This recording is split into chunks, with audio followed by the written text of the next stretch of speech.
عالمی برادری کا یہ کہنا ہے کہ اسرائیل ان تمام کشتیوں کو اور سامان کو باحفاظت فلسطین کے لوگوں تک پہنچا دے اور کشتیوں کو واپس بھیجے، مگر ابھی تک اسرائیل نے اس بات پر عمل نہیں کیا۔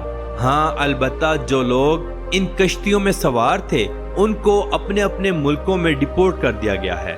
پاکستان کے سینیٹر مشتاق احمد بھی تھے جو چند دن پہلے ہی پاکستان پہنچے ہیں، جن کا عوام نے شاندار استقبال کیا ہے اور بے پناہ عزت بخشی ہے۔ سینیٹر مشتاق احمد کے استقبال میں ہزاروں لوگ ایئرپورٹ پر اکٹھے تھے جو پھولوں اور ہاروں سے ان کا استقبال کرنے کے لیے بے تاب تھے۔ ناظرین، فلسطین کی اس وقت کل آبادی 53 لاکھ لوگوں کے قریب ہے۔ اسرائیل نے 2 سالوں میں فلسطین کے 62,614 لوگ غزہ کے اندر شہید کیے، جن میں ابھی بھی سینکڑوں لوگ تباہ ہونے والی عمارتوں کے نیچے دبے ہوئے ہیں۔ ان کے علاوہ 1139 لوگ وہ شہید کیے جو اسرائیل کے اندر رہ رہے تھے۔ یہ دنیا کی بدترین نسل کشی تھی، جن میں بچے، بوڑھے، عورتیں سب شامل تھے۔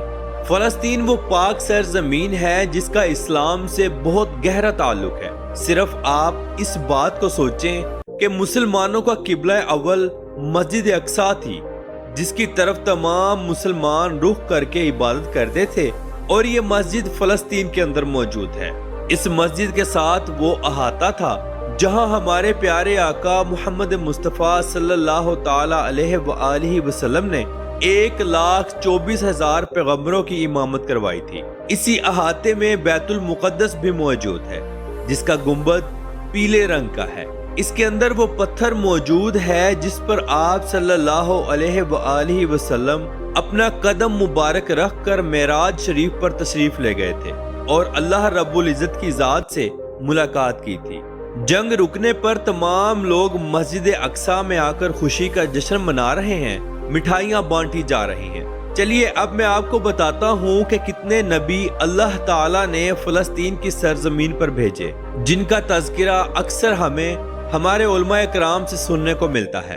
نمبر 1، حضرت ابراہیم علیہ السلام، حضرت اسحاق علیہ السلام، حضرت یعقوب علیہ السلام، حضرت یوسف علیہ السلام، حضرت موسیٰ علیہ السلام، حضرت داؤد علیہ السلام، حضرت سلیمان علیہ السلام، حضرت ہارون علیہ السلام، حضرت یونس علیہ السلام، حضرت زکریا علیہ السلام اور حضرت عیسیٰ علیہ السلام۔ یہ تمام وہ نبی ہیں جو اس سرزمین پر بھیجے گئے تھے۔ حضرت یعقوب علیہ السلام کی قوم کو بنی اسرائیل کہا جاتا تھا۔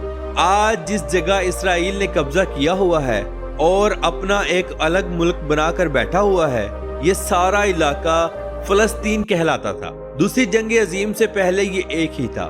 ان تمام پیغمبروں کے مزارات آج بھی فلسطین کی سرزمین پر موجود ہیں۔ یاد رہے کہ بہت سارے صحابہ کرام علیہم رضوان کے مزارات بھی فلسطین اور اسرائیل دونوں میں موجود ہیں، جن میں حضرت معاویہ رضی اللہ تعالیٰ عنہ، حضرت شرحبیل رضی اللہ تعالیٰ عنہ اور حضرت عبداللہ ابن عمر رضی اللہ تعالیٰ عنہ کے مزارات بھی یہی موجود ہیں۔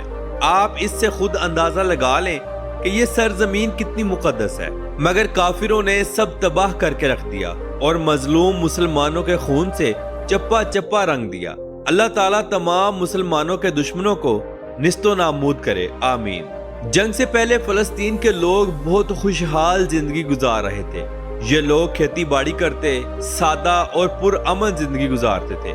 یروشلم شہر فلسطین کا 4000 سال پرانا شہر ہے، جو کہ انتہائی خوبصورت ہے۔ اس شہر میں حضرت سلیمان علیہ السلام نے ایک عظیم الشان مندر بنوایا تھا۔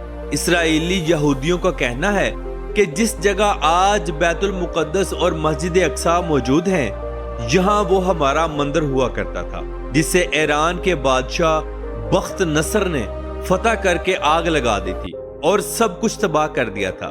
اس شہر کے بازار آج بھی ہزاروں سال پرانے ہیں، جو انتہائی خوبصورت ہیں۔ ان بازاروں میں آپ کو پرانی فلسطینی ثقافت کی ہر چیز مل جائے گی۔ جنگ سے پہلے سالانہ لاکھوں لوگ صرف فلسطین کی خوبصورتی دیکھنے آتے تھے۔ خاص طور پر مسلمان اپنے ان پیاروں کے در پر حاضری دینے کے لیے آتے تھے۔ فلسطین میں آج بھی زیتون کی کاشتکاری بڑے پیمانے پر کی جاتی ہے۔ اس کے علاوہ انجیر یہاں بہت بڑے پیمانے پر کاشت ہوتی ہے۔ ناظرین، سعودی عرب کی سرزمین کے بعد ہمارے لیے سب سے زیادہ مقدس سرزمین فلسطین کی تھی۔